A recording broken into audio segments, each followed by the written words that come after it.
What the scariest true story you know? The story of the Lake Nyas disaster. The lake periodically belches a cloud of invisible carbon dioxide gas that suffocates everything within a 16-mile radius. In 1986, over 1,700 people and all their livestock died without even understanding what was happening to them. I could not speak. I became unconscious. I could not open my mouth, because then I smelled something terrible. I heard my daughter snoring in a terrible way. Very abnormal. When crossing to my daughter's bed, I collapsed and fell. I was there till 9 o'clock in the morning of Friday. The next day, until a friend of mine came and knocked at my door.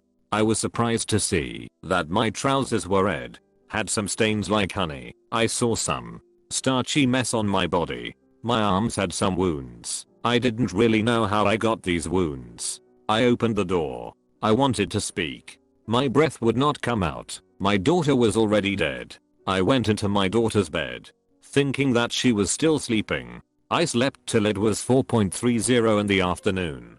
On Friday the same day, then I managed to go over to my neighbors' houses. They were all dead. I decided to leave, because most of my family was in one. I got my motorcycle. A friend whose father had died left with me for one. As I rode through Nyas, I didn't see any sign of any living thing. When I got to one, I was unable to walk, even to talk. My body was completely weak. I saw an interview of one of the first people at the scene afterwards. He said it was very still and quiet, because even the insects were all killed. There was an ancient Roman settlement that had its own gateway to the underworld that worked in a similar fashion. The chamber was built above a cave that emitted carbon dioxide, so it was just a gas chamber. They didn't know this, only noting that anything that went inside would inexplicably drop dead, including wild birds attracted inside by the warmth. The Nutty Putty Cave incident. A spelunker got stuck upside down in a narrow cave for 26 hours. Crews tried to pull him out with pulleys, but had to be careful not to break his legs, because that could be fatal with the circumstances he was in. Rescuers even almost dislodged him, only for an anchor to fail at the last second, plunging him back into the crevice. He eventually died, and they sealed the cave shut with him inside. I read about this a few weeks ago. I had heart palpitations just thinking about being stuck in that hole. Just scary as hell. Thinking about it now makes my hands sweaty. I believe he was the only spelunker to ever die in a cave, getting stuck like he did. Scary to think how it must felt there, dying. In the 80s there was a Mexican cult led by an American named Adolfo Constanzo. They used to kidnap random people from tourist towns and nearby cities and perform human sacrifice on them in their rural Mexican desert compound, usually torturing in elaborate rituals for hours or days before finally letting them die. These rituals included vivisections, castrations, eyeball removal, tongue removal, teeth pulling, skin flaying, hanging, etc. They used amphetamines and cocaine to force the victim to stay awake during the torture and not pass out from shock. The cult believed the more pain and fear they could generate in the sacrifice victim, the more powerful the body parts would be as ritual trinkets, and also for food for the cult's nganga, which is a large ritual cauldron used to store bones, blood, meat, and other valuable items that the cult believed gave them power. They used to make staves out of wired together spinal columns, and they would often eat the victim's eyeballs during the rituals. They are believed to have kidnapped and sacrificed over 26 people to their nganga in their 3 years that they were active from 1986 to 1989. The leader committed suicide when the police showed up at their compound. They arrested 14 cult members, but most people believe there were at least a dozen more that escaped and are still out there. Yo, what the truck. It seems I've chosen a profoundly horrible day to be literate. The last podcast on the left did a series about this story. Edit. Thank you for my first award.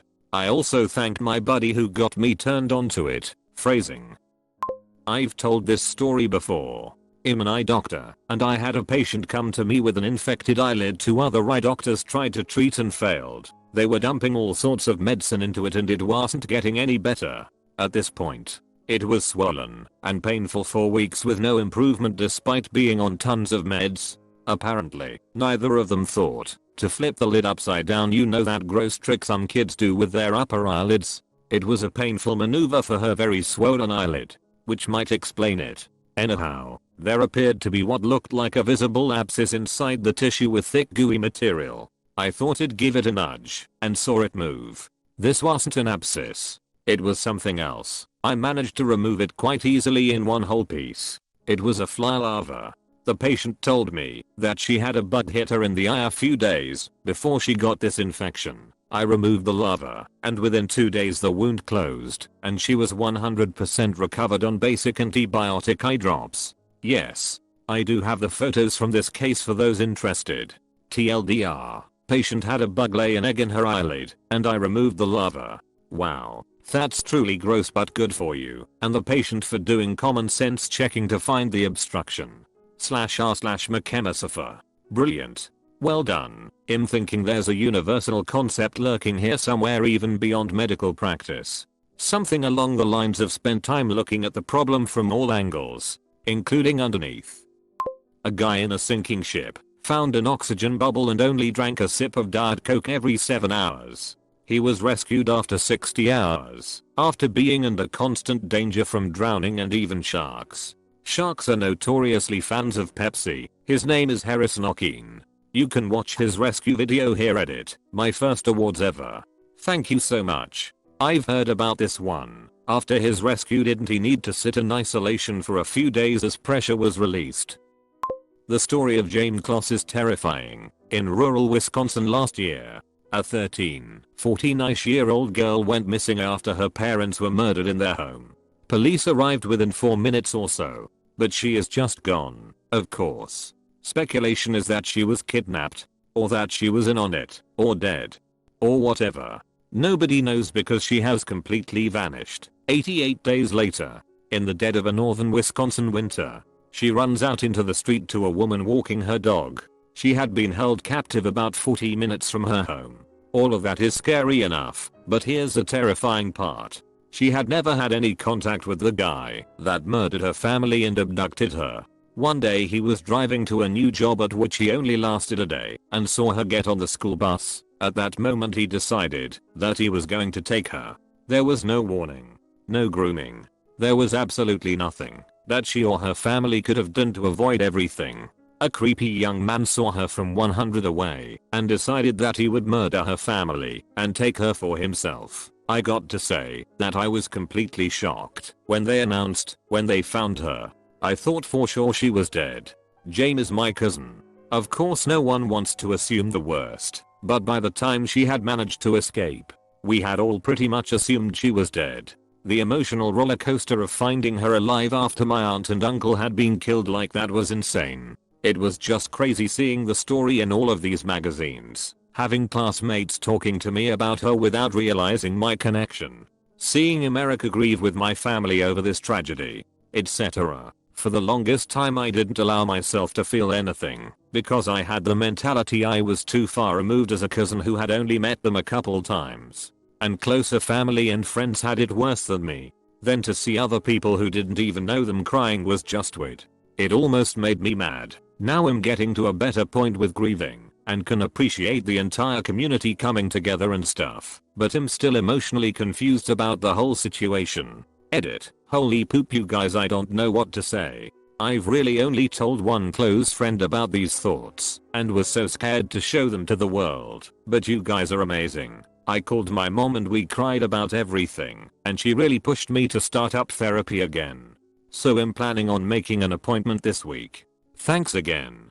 I just really needed the support and validation that it's okay to be emotionally confused with a situation like this. Also, the initial responding police drove right past the abductor, driving her away from her house. They missed her by minutes. I remember reading ages ago about a guy who was in the military. He got back home after a tour of duty to find his wife and 2 kids dead. They lived in a remote location. Turned out the mom had a sudden heart attack or stroke or something, and the 2 little kids had died of starvation or dehydration as they were too young to care for themselves. Not exactly a ghost story, but as a parent that scares the poop out of me. Reminds me of a story. Dad, mom and 3 kids decide they want to spend a weekend away at their cabin, but dad has to work on Friday. They decide mom and kids will go on ahead without him, and he will meet them at the cabin Saturday morning. Gigantic storm rolls through and suddenly a ducking tornado touches down. It destroys part of town, including the neighborhood where the family lives. Dad is a firefighter, so they are swamped with rescues, but Dad is happy his family is safe at the cabin. His truck finish their active calls and decide to take a drive around town to look for anyone needed help and see all the damage, and they drive down the family's street. The house is half destroyed, but more importantly, Dad spots Mom's car in the driveway. Mom and all 3 kids died because they had decided to wait for Dad as a surprise. There was over 25 deaths in total from the tornado. Dad ended up committing suicide a year or so later. The story was told to my dad when he went through first responder counseling by the firefighter Dad's old coworker. Oh, I've heard that once she was a diabetic and fell into a coma and died. That's actually why there's very strict rules in the military about checking on spouses with medical problems. My husband worked a case similar to this. Lady left her 2 grandkids she had custody of with her morbidly obese husband who had heart problems while she was out of town for a long time. I don't remember all the details. It was a while ago. Anyway, guy had a heart attack first night and died. Kids were 4 and 1 and couldn't undo the lock of the room they were in. But luckily the guy had snacks and soda in there, and the 4-year-old managed to get some open for him and the baby, so they didn't die. But they were there with a rotting obese body for a week before the lady thought to try and check on them. Poor kids. There was a similar story also about how a little kid was accidentally abandoned alone at home. The haunting detail was that the bottom shelves of the refrigerator had been emptied, as if he scavenged all the food he could reach until it ran out. Although I wonder if it occurred to him to stand on a chair. There was a mother and son found dead in my city recently. She was 23. He was 5, I think. She locked him in a closet, then shot herself. I want to believe she put him in there so he wouldn't see her dead. But nobody found either of them until he also died, stuck in the door of the closet, trying to escape. The murder of the Green family. A deranged pedo named Joseph Edward Duncan was already on the run from the cops for a past sexual assault. He was incredibly charming and manipulative, and was truly pure evil. He camped outside a family's rural home. Unseen by them, he picked it out after driving past it and seeing children's toys outside. He watched them from afar, got to know their routine with the intent of kidnapping the children. 10-year-old Dylan, 8-year-old Shasta. Jed found the lock on the door was broken, entered the home in the middle of the night, and tied up the mom, dad and teenage son. He put Shasta and Dylan in his car and killed the rest of the family with a hammer. He traveled around various campsites and cabins with Shasta and Dylan captive, sexually abusing, torturing and raping them. He eventually shot Dylan, but Shasta talked him out of killing her. Jed ended up telling her she taught him how to love. The scariest part is a CCTV footage of Jed and Shasta at a gas station. Because you could easily believe they were just a normal dad and a grumpy daughter if you were an onlooker. Eventually, he took her to a diner where he was finally apprehended when a waitress noticed something was up, and Shasta was saved after 7 weeks in his clutches. As he was dragged away, he called to her, "Promise me you'll visit me in prison," and she said she would. I don't know if she ever did. Jed was put on death row and found to be guilty of 3 previous child murders. He died a few months ago from cancer, but the worst part of it all is how horrible Shasta's life has been afterwards. Drug addiction, in and out of jail, losing her children, etc. Just the most horrifying story ever. Well, I'm moving all my son's play equipment to a non-street visible part of our backyard now. This actually happened a few miles outside of the town I grew up in. I remember growing up hearing the story then and again from adults or at school. She was actually saved by a waitress's Dennis who recognized her and called the cops. My stepmom also worked for the police dispatch in our county around that time, and she was there when they got the call from Dennis that she had been found. Always so creepy to realize this can happen in your own backyard. He also has a blog where he recounts many of his escapades, including the night he took those children and killed their family. It's called The Fifth Nail. It's still up. Alison Botha.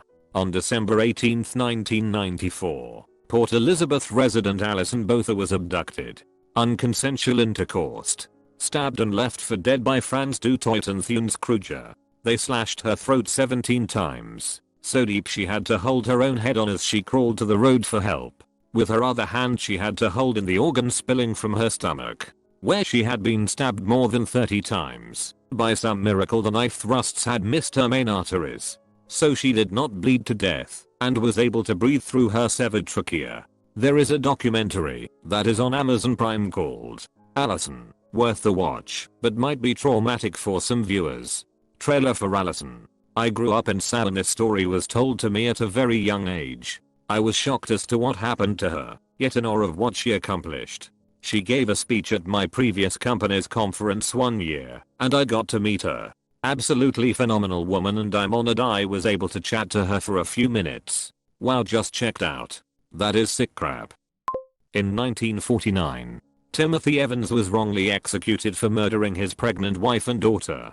The actual murderer, John Christie, was a prosecution witness at Evans' trial. After Evans was executed, Christie went on to kill 4 more people. Had the police handled the forensic evidence properly, Christie would have been caught when they were investigating Evans, and those 4 people would still be alive. The government didn't acknowledge that Evans was innocent until 2004. It wasn't about forensics. The police coerced a confession out of Evans. We went over this in my linguistics class. A forensic linguist was able to determine that his verbatim confession had actually been written by 2 different people.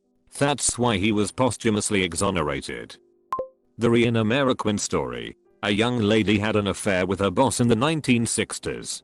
Got pregnant after threatening to tell her boss wife. She was killed by her boss, who then put her body in an industrial barrel. He hid the barrel in his house for years and none of the various owners opened it due to the weight. Finally one guy decided to dispose of it in the 90s, and when he opened it, he saw it contained something. An investigation traced the barrel and girl back to the man, who then killed himself before police could come arrest him. After confirming he was the father of the unborn baby via DNA. The lady's mother was in her late 80s when she was told her missing daughter was finally found. She claims that she had been having dreams about her daughter being inside a metal container for years after she had gone missing.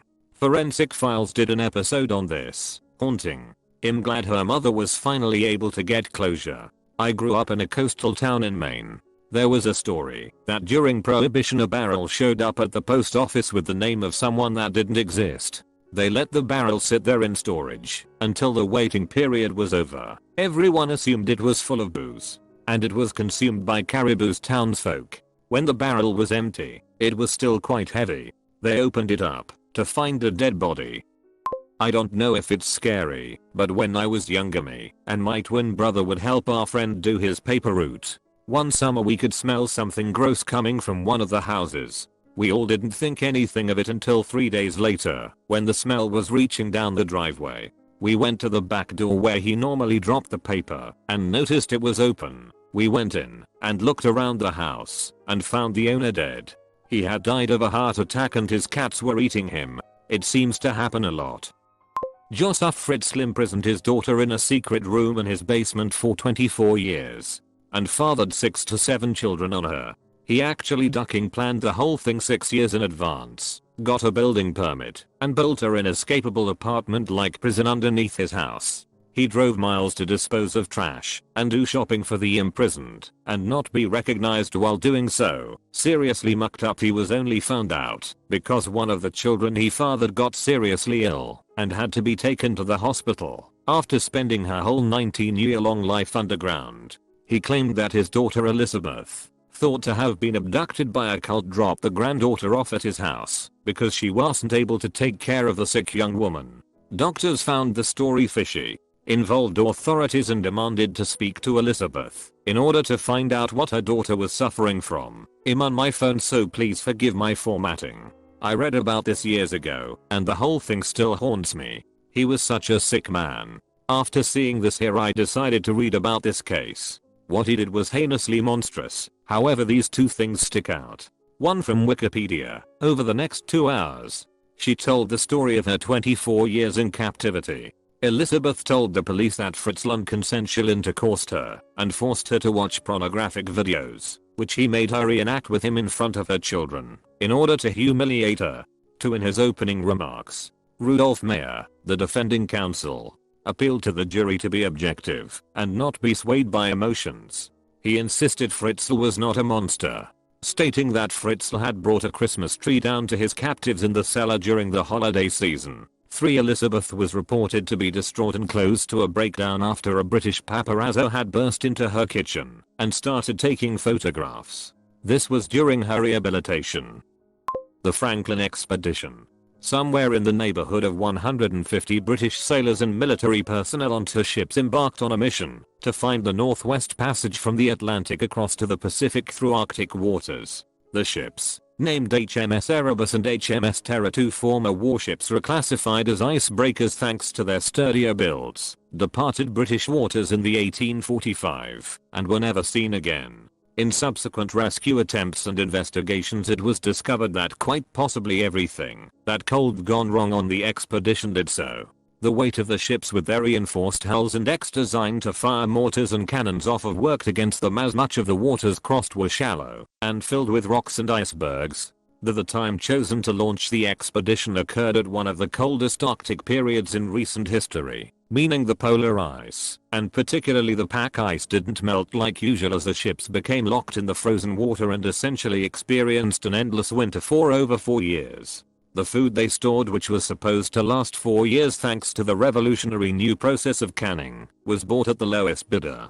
Much of the food was improperly sealed and spoiled, leading to food poisoning, and even the ones that were properly sealed and kept intact were riddled with lead thanks to the soldering used to keep the food inside fresh. In conjunction with the lead pipes in the ships the men would been drinking out of 4 years meant the entire crews of both ships were slowly being infected with all manner of diseases, namely botulism, scurvy and heavy lead poisoning, which also affects the mind, leading to memory loss, heavy paranoia and general mental deterioration, combined with already present tuberculosis that killed a small number of the crew before departing to the Arctic. After about 2 to 3 years stuck in the ice, the captain in charge of the voyage, John Franklin, and many other crew members died in unknown circumstances, and the remainder decided to abandon ships and try and hike out together to the nearest trading outpost and Backfish River in Canada, hundreds of miles away, by loading up their rowboats with supplies and fixing them on sleds to be pulled. All remaining crew perished on that journey.